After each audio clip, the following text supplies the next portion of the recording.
We're going to learn about the Berlin Wall.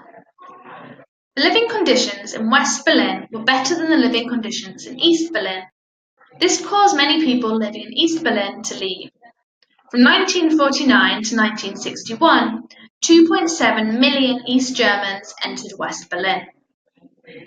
The western zone of Berlin gave the USA a foothold inside the Eastern Bloc. Many East Germans were aware that living conditions were better and wages were higher in West Berlin, so reaching the West was made easier by the existence of the Western Zone in Berlin. From 1949 to 1961, 2.7 million East Germans entered West Berlin. The West German economy benefited from the skilled labourers, while the East suffered a skills shortage. In November 1958, Khrushchev issued a memorandum stating that all of Berlin belonged to East Germany and that troops must withdraw within 6 months. The ultimatum led to a series of summit meetings between the leaders of the great powers. Initial summits in Geneva and at Camp David in 1959 led to no solution. And the Paris summit between Presidents Eisenhower and Khrushchev in May 1960 was disastrous because Khrushchev stormed out after the USSR shot down a US plane in Russian airspace. Kennedy met Khrushchev at Vienna in January 1961. Neither side wanted to back down, so Khrushchev reissued his ultimatum over Berlin, not Brazil. So where were the summit meetings held between the USA and the USSR between 1959 and 1961? So there was one in Geneva in Switzerland, one in Camp David, the USA, another in Paris in France, and another one in Vienna in Austria.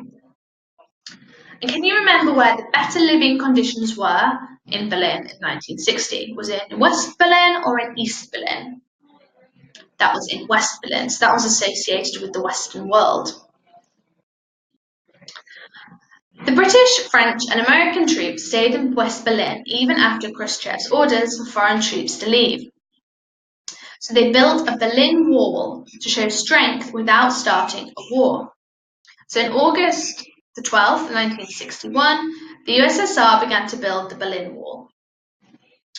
It began as a fence, and then it became a heavy border wall designed to stop the flow of people from East Berlin to West Berlin. So by October 1961, the whole of West Berlin was entirely shut off from East Germany.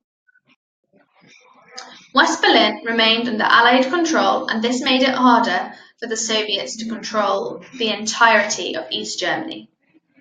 President Kennedy from the USA did not think that the wall was a good solution, but he admitted that it was better than war.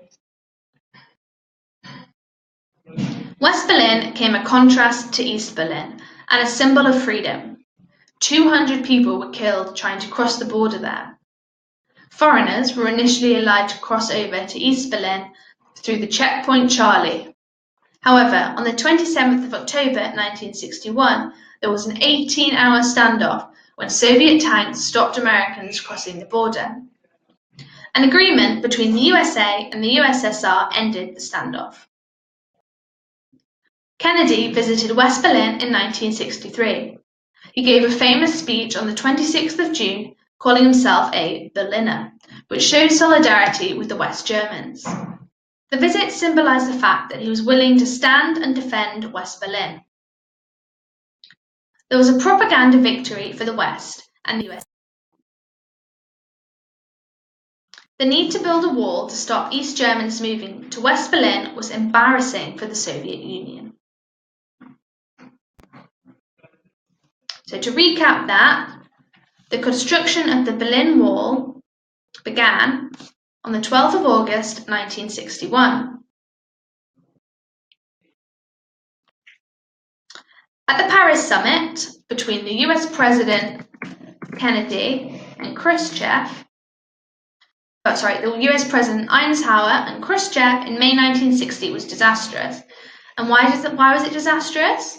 It was because the Soviet leaders stormed out after the USSR had shot down a US plane in Russian airspace.